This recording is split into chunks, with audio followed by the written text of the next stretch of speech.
Good morning, good afternoon, good evening, ladies and gentlemen, wherever you may be in the world. Welcome to Gift of Healing TV. I'm Sara Jane, your host, and I am delighted for this program to be joined by Karine Mouflin. Karine, thank you so much for joining us today. Thank you, Sarah. It's a pleasure to be with you today. Now, Karine is going to be sharing with us womb memory and twin loss healing journey. But before we get started, let me share a little bit more about her. Karine Mouflin is a holistic health and transformation coach, healer, entrepreneur, and catalyst for change. Her work bridges transformation coaching with embodied wisdom from diverse spiritual and healing modalities, including craniosacral therapy, shamanic drumming, lucid dreaming, galactic healing, breathwork, deep trauma therapy, and meditation practices suitable for all spectrum of life experiences, and ultimately supporting our collective and planetary ascension process.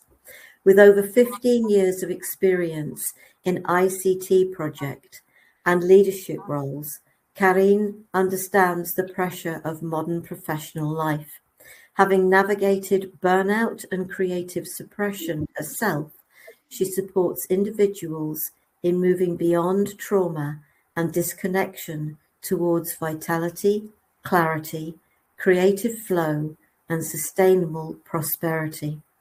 Her approach is grounded, trauma-aware, and embodiment-focused, helping clients connect with their authentic source of inspiration and embody meaningful, aligned transformation, personally and professionally.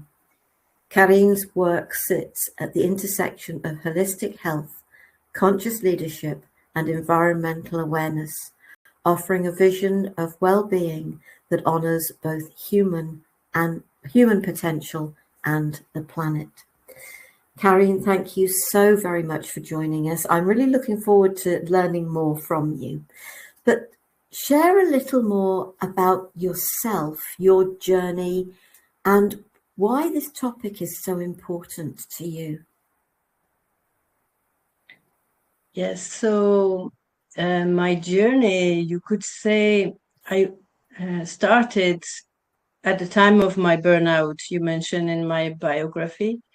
Then I decided, okay, I want to dedicate my first priority on my healing. And I had a lot of migraine, neck pain, back pain, and a sense of not really belonging to the world here, you know? So with the burnout, it was clear, okay, I stop all other activity and I focus only on healing. And I was lucky to have done a couple of craniosacral therapy sessions. And I thought, this is it. This is what I need to dive into. So I immediately joined an education in England for 2 years. And we had a 50-day residential education in that school. And I learned everything about perinatal. So I learned about the trauma related to the time where I was in the womb of my mother.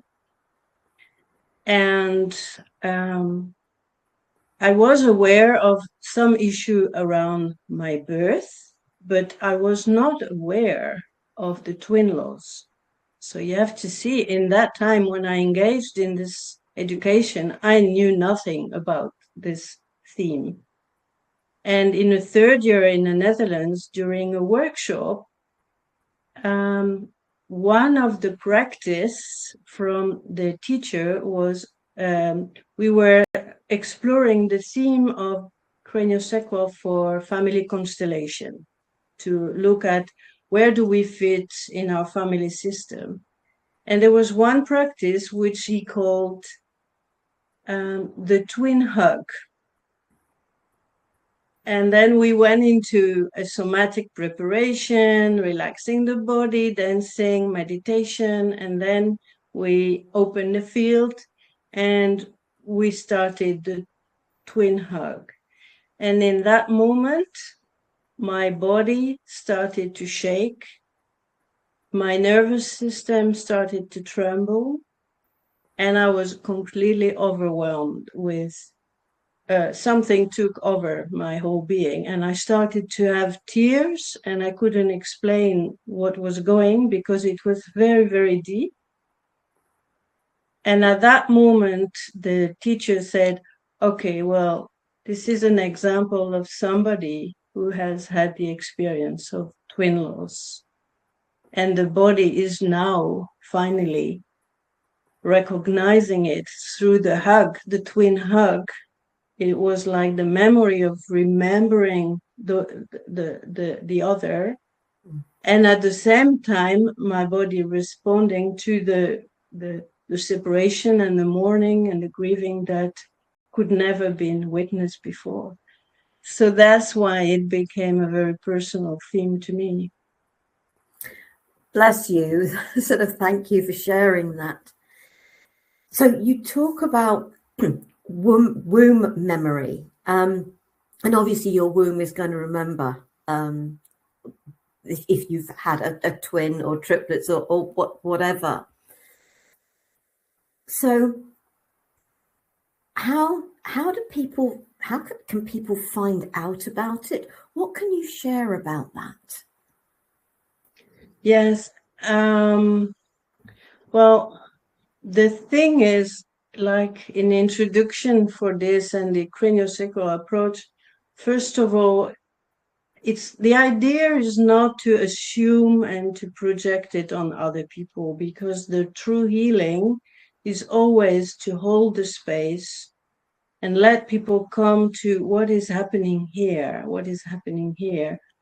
so that's more always to open a field of receptivity and compassionate witnessing, to allow it, rather than telling people, oh, you probably had twin loss, because that's too quick, goes into the mind instead of the embodiment. But to give some direction and orientation, people, and I have had clients and friends, because there's the Hall of Mirrors where we kind of attract also our own pattern. And often there is a sense when the loss happened in a very early embryonic stages of the first couple of weeks, there hasn't been yet a differentiation of the nervous system. So it's just one field, and suddenly something is missing. So people in their adult life, or I would say human life, a teenager, or they would have a sense of something's missing. And it also shows into the core midline of the body, of the nervous system, because you have the dissociation when the other is living. So the nervous system is one, and then the other is living. And when the twin is longer in the womb, and it's more on the fetus and further down the pregnancy that it can still happen, then at that stage, maybe even the mother knows that she has twins. But in the embryonic phase, a lot of the time it happened and it's not acknowledged, not even by the mother. But when it's a later stage, then there is also a recognition of the heartbeats of the two hearts, plus the mother heartbeat. So there are 3 heartbeats beating in unison. And that creates quite a field, a harmonic field of heartbeats. And if the twin is at that moment living, it can cause a heart contraction and lung and chest contraction, because at that moment we are relating from the heart. And then people can even have issues around the heart and the chest because of that connection, and then suddenly the collapse. So that's on a more physiological layer. And I would say on a more way of life is you're looking for the other in all places.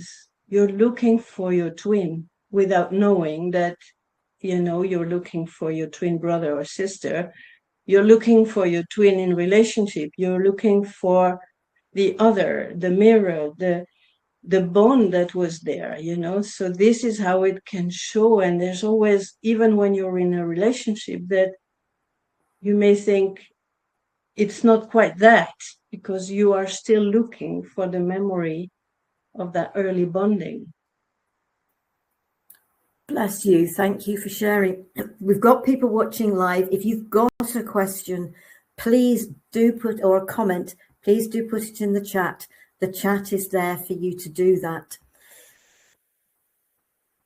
You've lost a twin in the womb. And when we were talking a couple of days ago, you mentioned that it was a brother.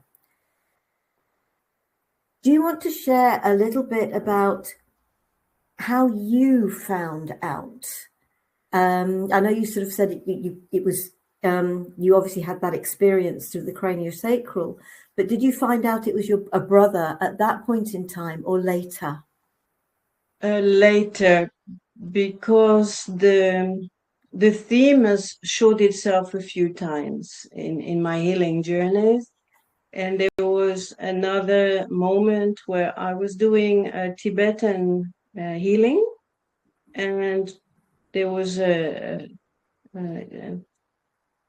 facilitator, or the healer. He actually is a master. He was from Buddhist tradition.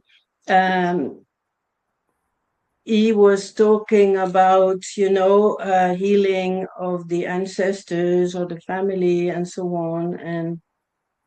And at one point, I raised my hand to say, about the twin. And then he asked me to come on stage because it was a big group. And he basically did some kind of light healing for the little one. And we had a chat afterwards, and he could absolutely confirm to me that it was a brother. And I also felt that. And I also felt that we were not in the same, it was not a twin in the same placenta, that you have. So we were not identical. And that's why we're also different gender. And I must say that the more I got to know my twin and build relationship with my twin, the more he became my ally. So from back a few years ago, where I was looking for the other and grieving something, then over the time of healing and acknowledging all the layers, somatic, physical, emotional, and spiritual, then my twin became my guide, my ally, my best friend, and I can have a relationship. And often he is guiding me to new adventures, I call them, whether it's in the real material world or whether it's in spirit, we are traveling together.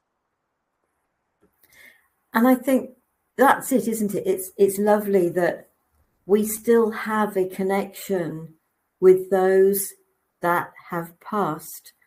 Although mine wasn't a twin loss, I had a sister who died at 9 weeks old and I was only 18 months old. Yeah. And I believe she's one of my spirit guides. Mm-hmm. And actually the scarf I have on, which has got butterflies on, a couple of years ago, my youngest sister and I went up to Liverpool, and my parents lived not far from there. And that's where we were living when Gillian passed. And Gillian is buried up in an area called Pencas. And we went to the grave.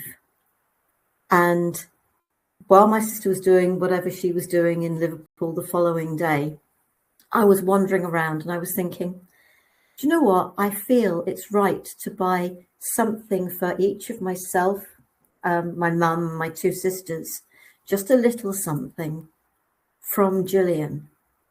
Oh. And I bought 4 scarves and they've all got butterflies on and they're all slightly different colours. And they weren't expensive. It didn't matter. But it felt as if they really were, because as I was going through all the scarves, I found 3 and I said, Gillian, if you wish me to be able to give these to the 4 of us, I require the 4th one. And I found it. And so any sibling, but actually parents, sort of, and maybe even cousins, just a loss doesn't mean, just because they're not here in the physical, doesn't mean we don't have a much deeper connection with them. And that can be so empowering for us. And have you found that having that connection with your brother has helped you along your healing journey? Oh, yeah, absolutely. Absolutely. It made it more fun as well, because healing can be quite intense. I mean, for people who have said yes to this journey of going into healing, sometimes you think, when is it going to stop, you know? And it's funny you talk about the butterfly, because when I started also with shamanic, my first medicine totem was the diamond dragonfly. And I know 100% that this totem came through my brother. Mm. He was actually the one sending me the dragonfly. And so even at a key moment in my life, I once was with a friend who was pregnant, and I was giving her a massage outside on the grass, holding her feet. And then a dragonfly came to land on her belly. And these are the little signs that I recognize, you know. And also in other scenarios that are more complicated, my dragonfly is able to navigate through anything, because, you know, it's subtle, it's small, and it goes through when everything is thick and foggy and you can't see. Well, my little dragonfly can go through, you know. So this is how it has helped me also to navigate life. Lovely, thank you. Vivi says, I wonder how one could find out whether a sense of missing someone and searching is related to a lost twin, when there is also an actual loss of one or both parents in early life. I suppose it can best be done through some kind of energetic trauma work. Yes, because if I hear correctly, someone who has lost one of their parents when they are still young, this is also a bond, a relationship that is very important. So there's a lot of inner work to do to heal the child, the inner child that has lost a dear role, you know, caretaker and parent at that moment.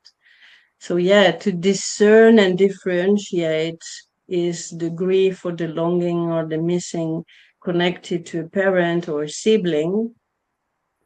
But my experience is everything is conscious, and we just ask.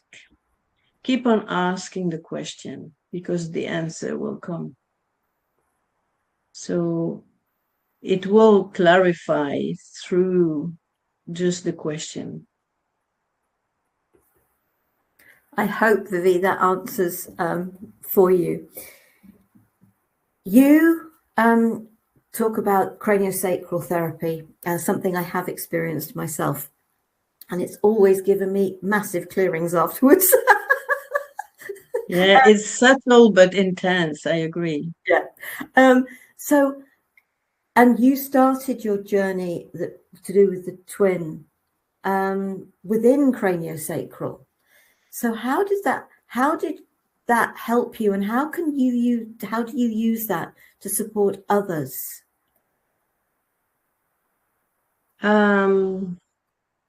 Well, first of all, my twin is there with guidance in healing as well. And it keeps me subtle, to keep my perception on subtle awareness. And how it has helped me is because I know my process has been intense. You could call it the dark night of the soul. So that has also given me sensitivity for allowing people to be with what is, and sometimes to be in confusion, and sometimes to feel like a child that needs reassurance. But in a context of craniosacral, we are always first orienting to the resources of the person. So what gives you a sense of safety? What gives you a sense of well-being? Who is a reference for your trust in your family system or in your spiritual system? Or if it's nature, is there an animal that you trust?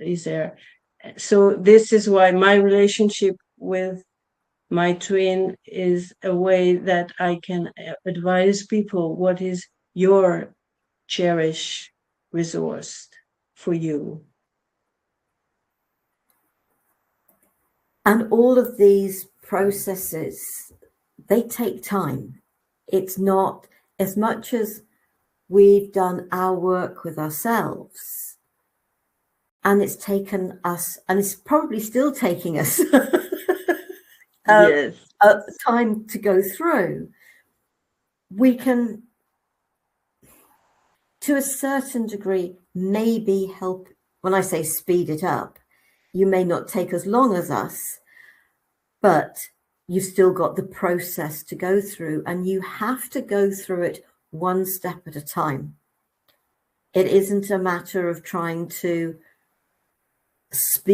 totally speed it up and say, all right, can you do this all in one session? Because the answer to that is no, you couldn't cope with that. It is so important. So obviously within your bio, you do many different things, but when you're working with somebody, and do you always use craniosacral potentially on its own or with other things? How do you, because I know we're all unique, and people will find different things that work for them. So share a little about how it works, whether it's all craniosacral, whether other things that you use when you're working with somebody. Yeah, I don't always use craniosacral because craniosacral imply touch, for example.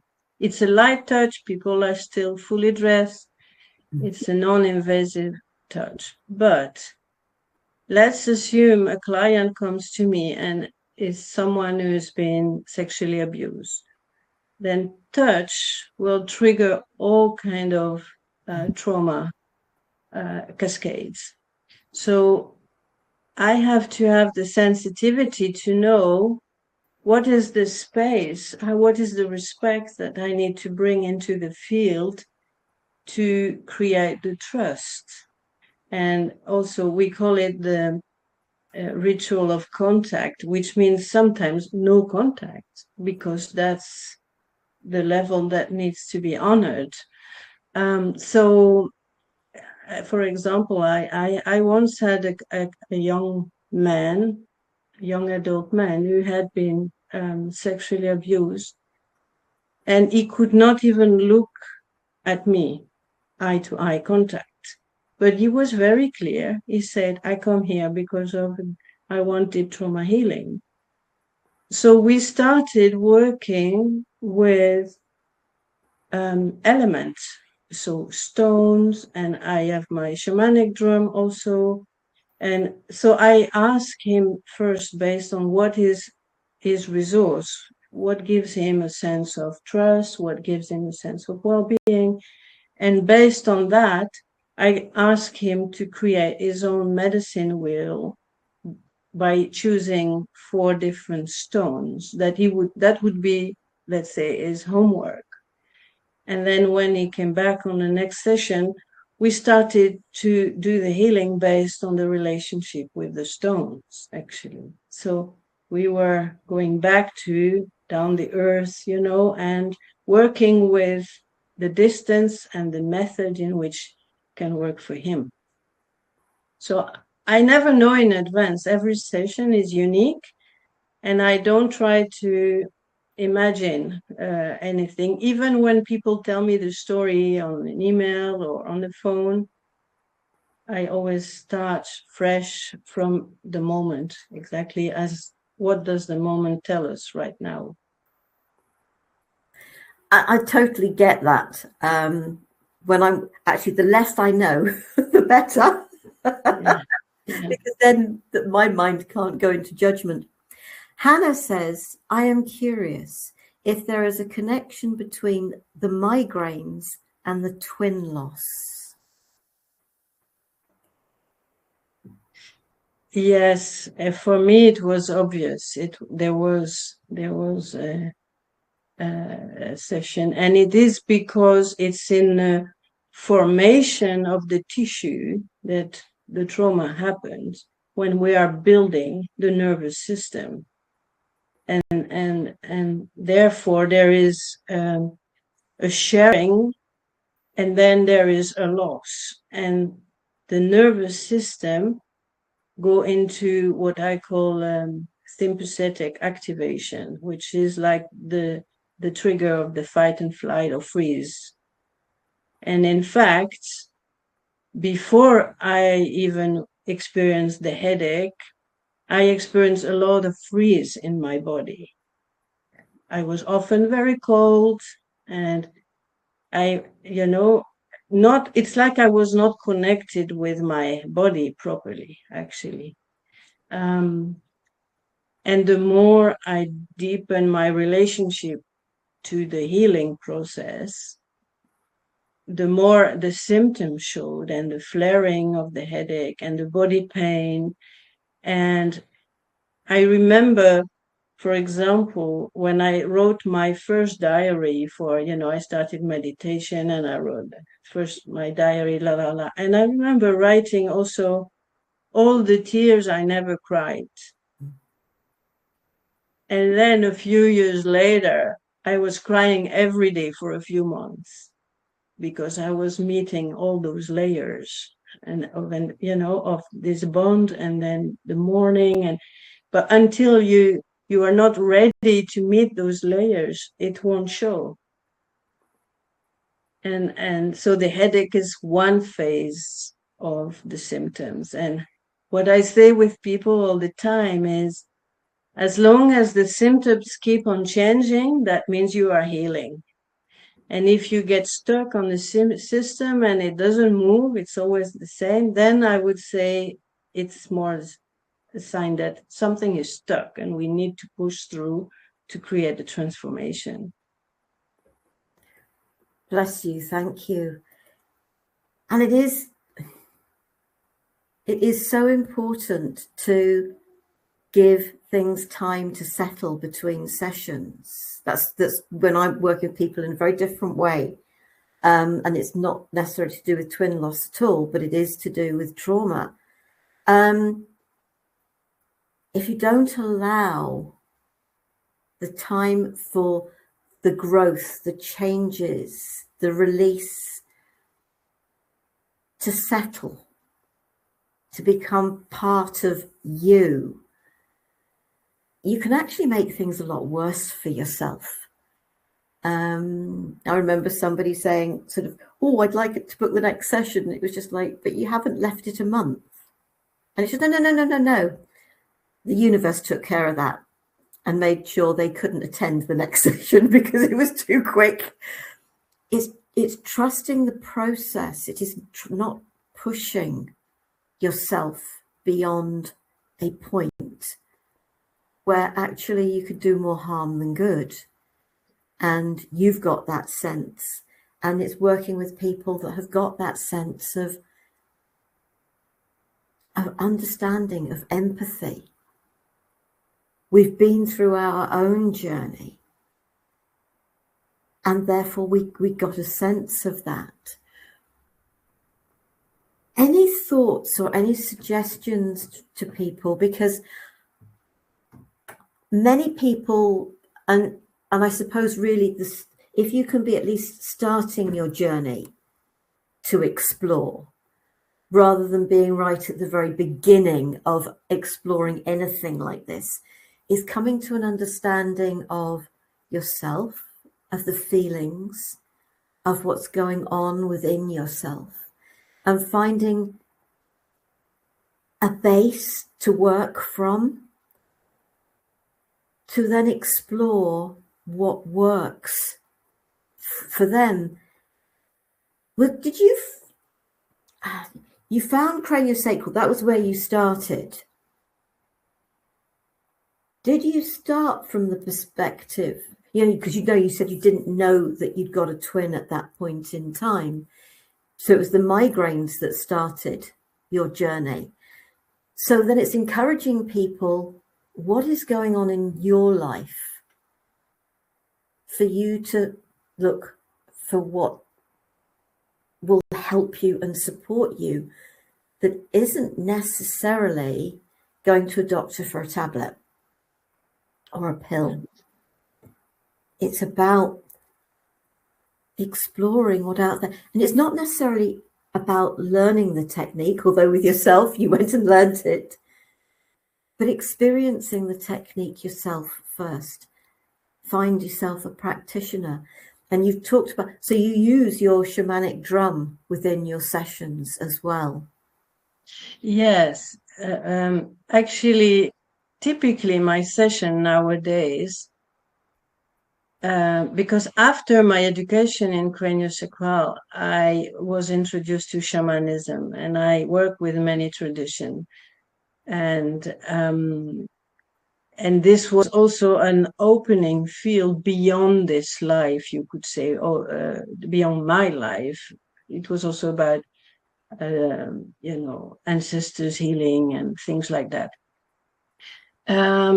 So typically my session, based on what's going on, I combine shamanic drumming and craniosacral therapy. Only when people are new, I first have to check where are they in the spectrum of receiving healing, because I'm very comfortable with shamanic drumming, but for some people, this is also a little bit too far from comfort and reference for healing. So I have to see where are the people and what is acceptable for enabling healing and not forcing something new on them, But I like to combine the touch and also the sound, because sound is universal and the drum is the connection to me with Mother Earth or Father Sky, the universe. So we can stretch our perception of who we are, because we are not limiting to this physical body. We have a body that stretches with awareness into a much bigger field. So it's also nice to discover that healing, initially you go because you have a pain or here and there, and that at one point you meet your higher self. You meet who you are when you are not healing, but you are fully aligned with your purpose. And you realize that,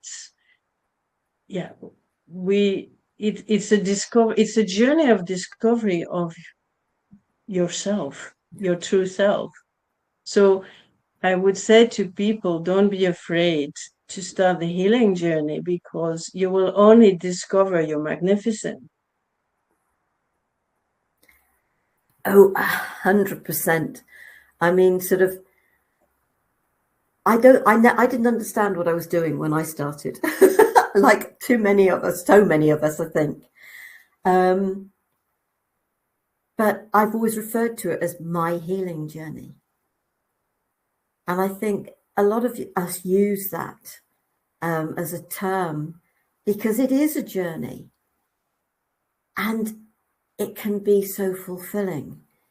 It can be mind-opening to realize that Gillian was a spirit guide that chose to come and meet me in the physical, and that she was always going to be a spirit guide. It's opening to yourself, to that you can let go of what other people have told you to be, what people, other people's perception of who you should be. You can be yourself. Diane says, as a healer, I resonate strongly with your approach to meet people where they are in their healing journey. Trust is a major component of the healing journey. 100%. Your thoughts? Yes, absolutely, because it's a very vulnerable place to open up first to your wound, but also to your magnificence. It's both vulnerable, and it needs to be held in sacredness. And sacredness is only there when there is little attention to the little things, to creating the trust, and to not forcing anything, and to not judging anything, and to not assuming anything, but just being present. The compassionate presence of the practitioner is most of the work. In fact, I would say, rather than the technique, it's more the presence of the practitioner that open the healing fields. So really settling and deepening and widening to offer a healing space, and to hold the space for whatever is arising, without also enabling people to feel things that they may have doubt, fear, or shame, or guilt. That if we can open a field of non-judgment for that in the session, we are healing a lot of the suppressed guilt or shame or fear that we carry. So trust is key, absolutely. It's also for us as practitioners to stay out of any form of judgment and to be detached from any outcome. Oh, yes. Because it's the individual's journey, and it will be at the pace, and each aspect will be at the time that is right for them. Honoring your little one. Some thoughts on how people who have become aware that they have a twin loss, and thinking about how do you honor your little one? How can people, it's just a thought, a suggestion of how people can honor, acknowledge, and being aware of themselves and the grief that they also will have felt at the time and weren't able to put a name to the feeling that they had. Yes. Once it is recognized that there is been a twin loss, I would say to have a ceremony even to honor the brother or the sister, because often it means that in the family system it has not been acknowledged. So doing a little ritual ceremony, like you had, Jillian buying a present to you and your family, but also the other way, we maybe want to buy a present for our brother and sister and say, hey, I know you are in my family system and I know you are there and you came, and thank you for that you did this journey, you know, and you belong here. And yeah, a way to really give it a place in the constellation. And when you were talking about the present from Julian to your sisters, I mean, I had goosebumps all over my body, because it's the spirit that feels seen and recognized and say, yes, I did that. I chose those presents for you, you know? So start to build that relationship. But before that, yeah, for example, I can say for myself, I still carry on some level layers of guilt that I survived and the other didn't. So I still get triggered sometimes. It happened again less than a month ago when a close friend said, I need my space.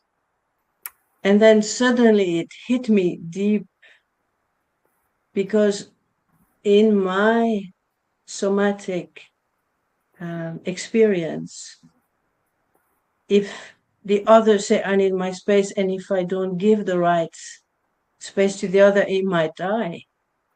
So it triggered me into all kind of fight and flight scenario to make sure my friend was not going to die. You know, and I can laugh about it, but somatically it's really intense sometimes to feel this, you know. And then I can go back to taking care of my little one. So there's a twin, but there's also, I have to take care of my little one, the little Karine, that still sometimes feels responsible, you know, that she survived and the other didn't, in a way, and carry guilt or carry whatever about that, you know. And the sense of, it's a life or death scenario here, you know, when it isn't in real life, you know. So yeah, just an example of how it can show even years later. And I suppose for me, it's coming to understand that we make our choices of the experiences we are going to have in this life. And I know some people will really struggle with that. And Gillian's choice was that she would only be here for a very short period of time. And therefore, I believe with your brother, it was his choice for your embryos to touch, but that he wouldn't go any further than that. And how many, and it's got to be really hard on those people who have miscarriages and are aware of losses. But sometimes spirit, the soul, chooses to have, and so it's not a matter of feeling guilty that you survived and another didn't. And it's being able to be in that space of love and caring and gratitude for the connection and acceptance of choices others make. And there are going to be those who will never choose to do the healing because they can't cope with if you like, reliving the experience in any way, shape, or form. And that is their choice. We all have choice. Is there anything we haven't touched on? And I am going to share your website address, and I will put that under the video on YouTube as well. Is there anything we haven't touched on that you would like to share with people?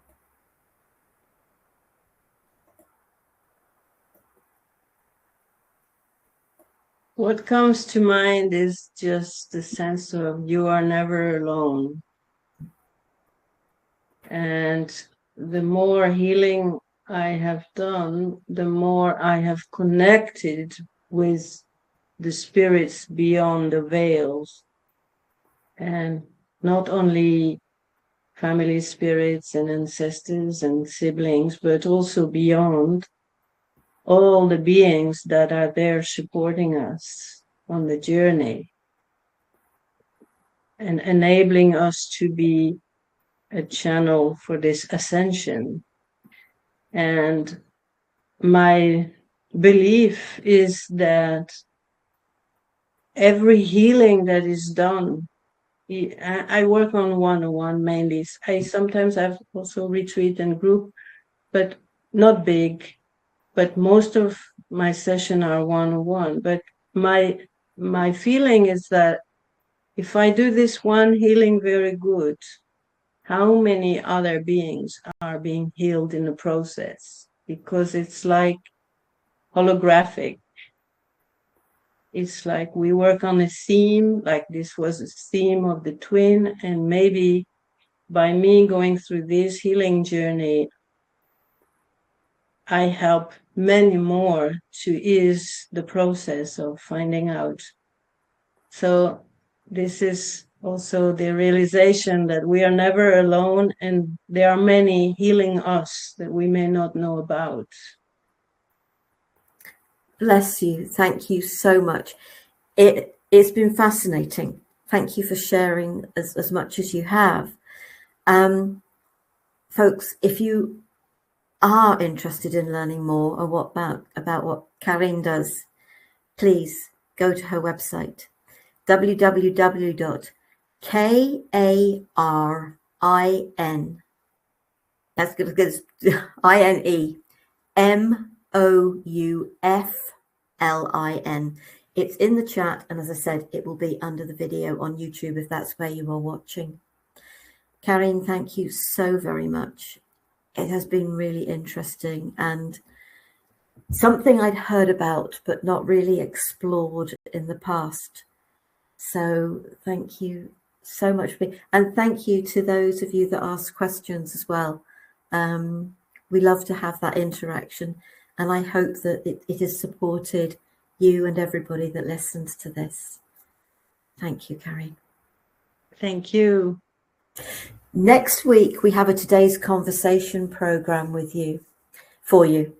Aftercare, Finding Peace Beyond Trauma with Diane Woodford. I hope you'll consider joining us for that. Diane's sharing about a true story of her and the care for her husband, and the book that she wrote about that. So take care, be safe, stay well. Namaste, sweet souls.